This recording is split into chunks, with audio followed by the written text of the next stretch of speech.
आई भवानी तुझ्या कृपेने तारसी भक्ताला, अगाध महिमा तुझे माऊली वारी संकटाला. आई कृपा करी माझ्यावरी जागावी तो रात सारी. आज गोंधळाला ये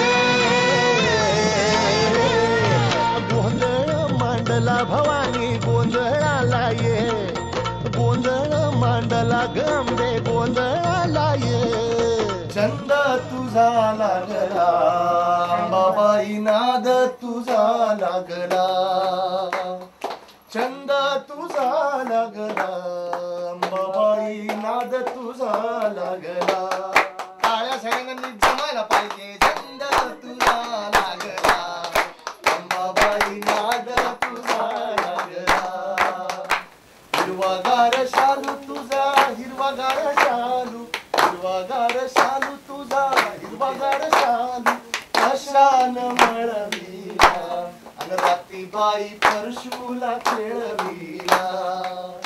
हे छंद तुझा लागला अंबाबाई नाद तुझा लागला.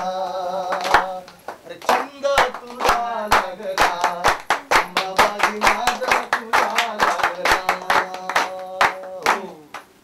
अतुल, पण एवढे सगळी लोक घरात होती आणि एवढं लहान घर होतं त्यावेळेला, तुम्ही म्युझिक, गाणी, रिहर्सल, शायरी, त्रास किती व्हायचा घरच्यांना? ऍक्च्युली तेव्हा आम्ही दोघंच होतो छोटे. अगदी सुरुवातीला ना सगळ्यांना बोलून बोलून ऐकवायचो मी. तेव्हा तो प्यारेबाईंचा ठेका आला होता तेव्हा ना, सरगम गाण्याचा. तो सरगम ठेका म्हणून आजही इंडस्ट्रीमध्ये पॉप्युलर आहे. टांग टांग ढिंग टांग टांग ढिंग टांग टांग. तो सरगम ठेका इथे वाजतो, सगळ्यांना बोलून द्या सरगम ठेका वाजवतो. ढिंग टांग टांग ढिंग टांग. होळीला पुण्यामध्ये डफल्या वाजवतात. एक मुंबई किंवा मला बाहेर कुठे असं डुमक आणि डफल्या म्हणतात.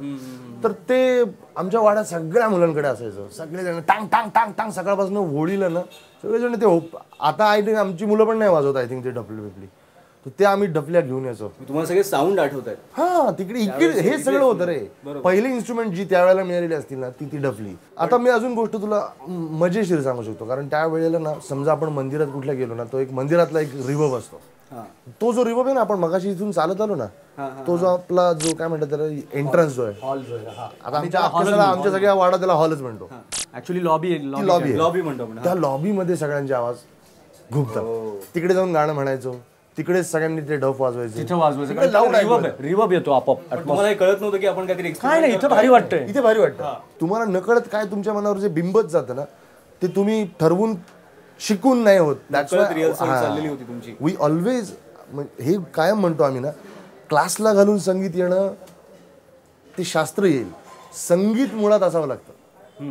शास्त्र शिकू शकाल तुम्ही संगीताचं, संगीत मुळात असलं पाहिजे. तेव्हा जे तुम्हाला मनात होतं की मला म्युझिक मध्ये जायचंय, मला म्युझिक डायरेक्टर व्हायचंय, म्हणजे नेमकं काय करायचं त्यावेळेला, नेमकं काय सुपर एक्स्ट्रॉर्डिनरी याला गंडवत होतो.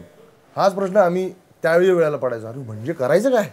मी याला गंडवायचो होती की गंडवायचो इन द सेन्स आता काहीतरी बोलायला पाहिजे ना. हा कम्प्लीट डिपेंड माझ्यावर अजूनही आहे सगळ्या बाबतीत. तर मग सांगायचं अरे नाही, आपल्याला ते 250 ते 300 तरी वादक पाहिजेत आपल्याकडं, आणि मग इन्स्ट्रुमेंट घ्यायला लागतील आपल्याला 15-20 तबले, सगळं सेट आपल्या घरात पाहिजे.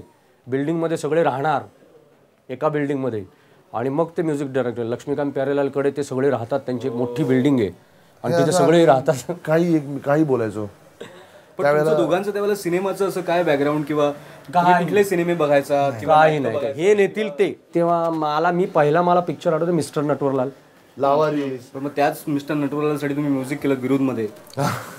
तेव्हा काय वाटलं तुम्हाला, म्हणजे अरे याचे सिनेमे आपण सुरुवात केली हिंदी बघायला? अप्रतिम एक्सपिरियन्स होता. आम्ही जी म्हणजे एक तर त्या माणसाकडून शिकलोय ज्या गोष्टी ना, त्यातला 1% जरी आपण आपल्या आयुष्यात अंमलात आणलं ना, तरी तो माणूस तसा पण मोठा होईल. ऍक्टिंगची पण गरज नाही. विश्वविनायकची काय प्रेरणा होती, म्हणजे डोळ्यासमोर काय होतं? विश्वविनायकच्या प्रेरणा म्हणजे मी आता तुला एका ठिकाणी घेऊन जाईल. लोखंडे तालीम आमचा गणपती आहे, तिथे घेऊन जाईल. ते गणपतीकडे बघितल्यानंतरच तुला अर्ध विश्वविनायक कळेल. अर्ध विश्वविनायक तिथेच कळेल. तीच प्रेरणा. गणनायकाय गणदैवताय गणाध्यक्ष. पण या गणपतीकडे बघितल्यानंतर जे आमच्या मनात वाटतं त्याची सर नाही. ही मूर्ती इन्स्पिरेशन आहे विश्वविनायक.